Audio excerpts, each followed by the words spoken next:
तो देखिए दोस्तों, employability skill first year old trade का क्वेश्चन पेपर आपके स्क्रीन पे आ गया है। मैंने इस वीडियो में 2 सेट लिए हैं पेपर के। मेरे पास 2 सेट आए हैं। 1 से 25 क्वेश्चन है एक सेट में, टोटल 50 क्वेश्चन है दोनों सेट में मिलाकर। तो दोनों पेपर देख लेंगे, आज के ही पेपर हैं दोनों के दोनों। पहला क्वेश्चन यहाँ पे पूछा गया है, गैर नवीकरणीय ऊर्जा संसाधन कौन सा है इनमें से। देखिए, गैर नवीकरणीय ऊर्जा संसाधन हो जाएगा कोयला हो जाएगा, तो डी नंबर ऑप्शन यहाँ पे आपका राइट आंसर होगा। पूरा पेपर देखना है क्योंकि आपके शिफ्ट में भी बिल्कुल ये प्रश्न रिपीट होगा। अगला क्वेश्चन नंबर 2 है, कंप्यूटर नेटवर्क जो एक क्षेत्रीय, राष्ट्रीय या वैश्विक क्षेत्र तक फैला होता है उसे क्या कहा जाता है। उसे वैन कहा जाता है। वैन का फुल फॉर्म होता है wide area network. D number option यहाँ पे राइट आंसर हो जाएगा। लैन का फुल फॉर्म होता है लोकल एरिया नेटवर्क। नेक्स्ट यहाँ पे क्वेश्चन नंबर 3 पूछा गया आपसे कि रसायनों के जहरीले गुणों के कारण होने वाले खतरों को किसके रूप में वर्गीकृत किया जाता है। रसायनों के जहरीले गुणों के कारण होने वाले खतरों को रासायनिक खतरे यानी कि केमिकल हैजार्ड में काउंट किया जाता है। डी नंबर ऑप्शन यहाँ पे राइट आंसर हो जाएगा। नेक्स्ट क्वेश्चन पूछा गया है क्वेश्चन नंबर 4, एक प्रोग्राम जो अन्य प्रोग्राम को संशोधित करके उन्हें संक्रमित करता है उसे क्या कहते हैं। देखिए, ये वाला क्वेश्चन कल के पेपर में भी एम्प्लॉयबिलिटी स्किल में पूछा गया था और आज भी पूछा है। तो आप देख सकते हैं क्वेश्चन रिपीट हो रहे हैं शिफ्ट टू शिफ्ट, इसलिए बोल रहा हूँ ये सारे प्रश्न आप याद जरूर कर लेना क्योंकि आपके शिफ्ट में भी यही प्रश्न पूछा जाएगा फिर से। इसको वायरस बोलते हैं। एक प्रोग्राम जो अन्य प्रोग्राम को संशोधित करके उसे संक्रमित करता है उसे वायरस कहते हैं। ए नंबर ऑप्शन यहाँ पे राइट आंसर हो जाएगा। अगला क्वेश्चन यहाँ पे पूछा गया है, सूचना सुरक्षा में कौन नहीं आता है। विच one is a don't of information security. सूचना सुरक्षा में लैपटॉप, हार्ड ड्राइव तथा मोबाइल उपकरणों को एनक्रिप्ट करना ये आता है। समय समय पर अपने पीसी का बैकअप डाटा लेना ये भी आता है। पासवर्ड का अनुमान लगाने के लिए कठिन प्रयोग करना ये भी आता है सुरक्षा में। पर सूचना सुरक्षा में किसी को भी अपना पासवर्ड बता देना ये नहीं आता। डिस्क्लोज पासवर्ड टू एनीवन ये सूचना सुरक्षा में नहीं आता है। सी नंबर ऑप्शन यहाँ पे राइट आंसर हो जाएगा। ये वाला क्वेश्चन भी कल पूछा गया था, आज रिपीट हो रहा है। अगला यहाँ पे क्वेश्चन नंबर 6 पूछा है, एटीएम का फुल फॉर्म पूछा है। तो एटीएम का फुल फॉर्म होता है ऑटोमेटेड टेलर मशीन। तो यहाँ पे राइट आंसर आपका ऑप्शन नंबर सी हो जाएगा इस क्वेश्चन का। नेक्स्ट यहाँ पे क्वेश्चन पूछा गया है, शब्दों के निम्नलिखित सेट को सार्थक वाक्य में फिर से व्यवस्थित करें। अब यहाँ पे देखिए दोस्तों, अरेंज करना है आपको, रीअरेंज करना है set of words into meaningful sentence, जिससे कि मीनिंगफुल सेंटेंस बने। वाक्य है यहाँ पे teacher, school, worked, she, as. तो इसका सही से अगर हम इसे अरेंज करेंगे ना तो आएगा C worked as a school teacher. D number option यहाँ पे राइट हो जाएगा। ये वाला क्वेश्चन भी कल पूछा गया था, आज रिपीट हुआ है। तीन क्वेश्चन अभी तक ऐसे हैं जो कि कल पूछे गए थे एम्प्लॉयबिलिटी स्किल के पेपर में और आज फिर से पूछे गए हैं। तो देख सकते हैं कितने ज़्यादा मात्रा में क्वेश्चन रिपीट हो रहा है शिफ्ट टू शिफ्ट। अगला क्वेश्चन यहाँ पे पूछा है, कौन सा फॉर्मूला सही है। तो Q बराबर होता है आपका P बटा में Q होता है, ठीक है। तो यहाँ पे right answer option number D हो जाएगा इस क्वेश्चन में। नेक्स्ट यहाँ पे क्वेश्चन नंबर 9 पूछा है, आपके रिज्यूम के मुख्य शीर्षकों को रेखांकित करने के लिए किस शॉर्टकट की का उपयोग किया जाता है। Ctrl+U का यूज़ करते हैं हम। राइट आंसर डी हो जाएगा ऑप्शन। ये वाला क्वेश्चन भी कल आया था। अभी तक 4 प्रश्न ऐसे आ चुके हैं जो कल पूछे गए थे और आज भी पूछे हैं। अगला क्वेश्चन यहाँ पे पूछा है, ISO 9001 पंजीकरण में अंतिम चरण क्या होता है। ये होता है सर्टिफिकेशन एंड ऑडिट, प्रमाणन और लेखा परीक्षा होता है। ISO 9001 पंजीकरण में अंतिम चरण होता है प्रमाणन और लेखा परीक्षा। सी नंबर ऑप्शन यहाँ पे राइट आंसर होगा इस क्वेश्चन का। अगला यहाँ पे क्वेश्चन नंबर 11 पूछा गया है, नए उपयोगी उत्पादों में छोड़ी गई सामग्रियों की पुनः आपूर्ति को क्या कहा जाता है। इन सभी को रिसाइकलिंग ऑफ मटेरियल, सामग्री का पुनः चक्रण कहते हैं। ए नंबर ऑप्शन यहाँ पे राइट आंसर होगा। अगला क्वेश्चन पूछा गया है, निम्नलिखित में से कौन सा एक वर्णात्मक शब्द है। Which of the following is a describing word. Hot, गर्म जो है ये एक वर्णात्मक शब्द हो जाएगा। बी नंबर ऑप्शन यहाँ पे राइट आंसर होगा। अगला क्वेश्चन देखिएगा, शब्द वैन इसका मतलब क्या होता है। ये टाइम, समय को दर्शाता है। सी नंबर ऑप्शन राइट हो जाएगा। ये वाला क्वेश्चन तो अभी तक ITI एग्जाम में 4 से 5 बार रिपीट हो चुका है अलग अलग शिफ्ट में। नेक्स्ट यहाँ पे क्वेश्चन पूछा गया है, ग्राहक शिकायतों से निपटने के लिए सीखने की तकनीक क्या होती है। लिसन, एम्पैथाइज, अपोलोजाइज, रिएक्ट और नाउ। ग्राहक शिकायतों से निपटने के लिए ये सीखने की जो तकनीक है वो ये होती है। यहाँ पे right answer option number A हो जाएगा इस क्वेश्चन में। अगला यहाँ पे क्वेश्चन पूछा है, जांच करने वाले प्रश्न आपकी मदद करते हैं ग्राहक की विशिष्ट आवश्यकताओं की पहचान करने के लिए। To identify customers specific need. Right answer option number C होगा इस क्वेश्चन का। अगला क्वेश्चन यहाँ पे पूछा है सेलेक्ट ऑल कमांड के लिए किस शॉर्टकट की का यूज़ करते हैं। Ctrl+A से हम सेलेक्ट ऑल करते हैं किसी भी टेक्स्ट को। Right answer option number C हो जाएगा। ठीक है, Ctrl+C से कॉपी करते हैं, Ctrl+V से पेस्ट करते हैं, Ctrl+X से कट करते हैं। नेक्स्ट यहाँ पे क्वेश्चन पूछा गया है सफल लोग असफलता को कैसे संभालते हैं। तो ये अपनी गलतियों से सीखकर अपने जो है ना सफल लोग असफलता को संभालते हैं। They learn from their mistakes, वे अपनी गलतियों से सीखते हैं। डी नंबर ऑप्शन यहाँ पे राइट आंसर होगा। नेक्स्ट यहाँ पे क्वेश्चन पूछा है एक खालिस्तान व्यक्ति वह है जो किसी व्यक्ति या संगठन के लिए काम करता है और उस काम के लिए भुगतान करता है, तो उसे बोलते हैं नियोजित मजदूरी, वेज एम्प्लॉयड बोलते हैं इसे। वी नंबर ऑप्शन यहाँ पे राइट आंसर होगा।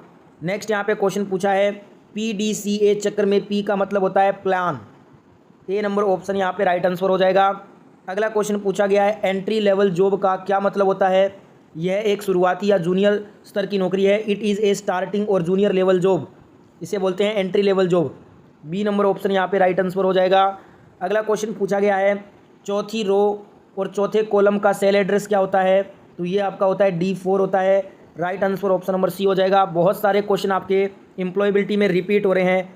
आंसर शब्द में कौन सा मूक अक्षर है। Which is a silent letter in the word answer, इसमें W जो है ना वो साइलेंट लेटर है। ए नंबर ऑप्शन यहाँ पे राइट आंसर हो जाएगा। अगला यहाँ पे क्वेश्चन पूछा है एक व्यक्ति जो व्यवसाय की शुरुआत से जुड़ा है उसे क्या कहते हैं। उसे एंटरप्रेन्योर उद्यमी कहा जाता है। डी नंबर ऑप्शन यहाँ पे राइट आंसर हो जाएगा। नेक्स्ट यहाँ पे क्वेश्चन पूछा है कार्डिनियल नंबर कौन सा है। 10 कार्डिनियल नंबर है।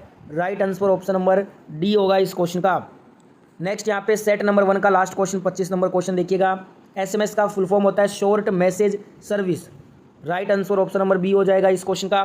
तो देखिए employability skill first year old trade का सेट 1 कंप्लीट हो गया है जिसमें 25 क्वेश्चन थे। दूसरा पेपर जो आज आया है वो देख लेते हैं अब। देखिए दोस्तों employability skill first year old trade का जो दूसरा क्वेश्चन पेपर आज आपसे पूछा गया है इसमें भी 25 क्वेश्चन है वो करते हैं अब। इसमें पहला क्वेश्चन पूछा है बड़े अक्षर का प्रयोग कब किया जाता है। एक वाक्य की शुरुआत में व्यक्तियों के नाम से स्थानों के नाम से तीनों में किया जाता है बड़े अक्षर का प्रयोग। Right answer option number D होगा। ये वाला क्वेश्चन भी कल आपसे पूछा गया था और आज आपसे ये क्वेश्चन फिर से रिपीट करके पूछा है, इसलिए बोल रहा हूँ ये सारे प्रश्न याद कर लेना। 50 MCQ हैं, 2 सेट हैं इसके अंदर, पेपर 1 पेपर 2 दोनों में मिला के 50 क्वेश्चन है, सारे याद कर लो। आपके शिफ्ट में हूबहू डिट्टो ये क्वेश्चन पूछा जाएगा, फिर से रिपीट होगा। अगला यहाँ पे क्वेश्चन नंबर 2 पूछा है एक विकास मानसिकता वाला व्यक्ति हमेशा किसके लिए तैयार रहता है। बढ़ो, बदलो और सीखो, ग्रो, चेंज और लर्न के लिए वो तैयार रहता है एक विकास मानसिकता वाला व्यक्ति। सी नंबर ऑप्शन यहाँ पे आपका करेक्ट आंसर हो जाएगा। नेक्स्ट यहाँ पे क्वेश्चन पूछा गया है क्वेश्चन नंबर 3 वह शब्द जो अचानक और मजबूत भावना व्यक्त करता है उसे क्या कहते हैं। उसे इंटरजेक्शन विस्मयादिबोधक कहते हैं। क्या कहते हैं, विस्मयादिबोधक इंटरजेक्शन कहते हैं। ए नंबर ऑप्शन यहाँ पे करेक्ट आंसर हो जाएगा। अगला यहाँ पे क्वेश्चन पूछा है भूमिका निभाने का कौन सा लाभ नहीं है। बोरियत पैदा करता है ये develops boredom. Which one is not a benefit of the role playing. भूमिका निभाने का जो लाभ नहीं है वो ये है कि ये बोरियत पैदा करता है। बाकी इसके क्या क्या लाभ हैं, ये आत्मविश्वास पैदा करता है, सुनने का कौशल विकसित करता है, रचनात्मक समस्या समाधान कौशल विकसित करता है। ये तीनों ही भूमिका निभाने के लाभ हैं। बोरियत पैदा करना ये इसका लाभ नहीं है। डी नंबर ऑप्शन यहाँ पे आपका राइट आंसर हो जाएगा। अगला क्वेश्चन यहाँ पे पूछा है दिए गए प्रश्न के लिए सही उत्तर चुनिए। हाउ हैव यू बीन, ये प्रश्न है, इसका सही उत्तर होगा वेरी वेल एंड यू, ये वाला सही होगा। C number option right answer हो जाएगा। नेक्स्ट यहाँ पे क्वेश्चन पूछा गया है, ये क्वेश्चन कल आया था और आज फिर से पूछा है। देख लिए, आप एटीएम से 5,000 रुपये निकालते हैं, एटीएम मशीन 5,000 रुपये दे देती है, निम्नलिखित में से कौन सा नैतिक रूप से सही कार्य होगा। मेक ए कंप्लेंट, शिकायत दर्ज करना, ये हमारा सही काम होगा। ए नंबर ऑप्शन यहाँ पे राइट आंसर हो जाएगा। देख सकते हैं डिट्टो क्वेश्चन रिपीट हो रहे हैं आपके।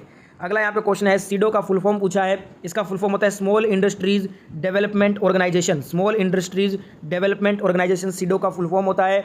डी नंबर ऑप्शन यहाँ पे राइट आंसर हो जाएगा। अगला यहाँ पे क्वेश्चन आया है संविधान के उद्देश्य और सिद्धांतों के बारे में संक्षिप्त विवरण हमें प्रिम्बल प्रस्तावना में मिलता है। सी नंबर ऑप्शन राइट होगा। ये वाला क्वेश्चन भी कल पूछा गया था तीनों ही शिफ्टों में, आज ये फिर से पूछ लिया गया है। अगला यहाँ पे क्वेश्चन पूछा है FYISMS का विस्तार क्या होता है। जो आपका FYSMS का विस्तार होता है, FYI का full form for your information. SMS में जो FYI होता है ना उसका मतलब होता है फॉर योर इन्फॉर्मेशन।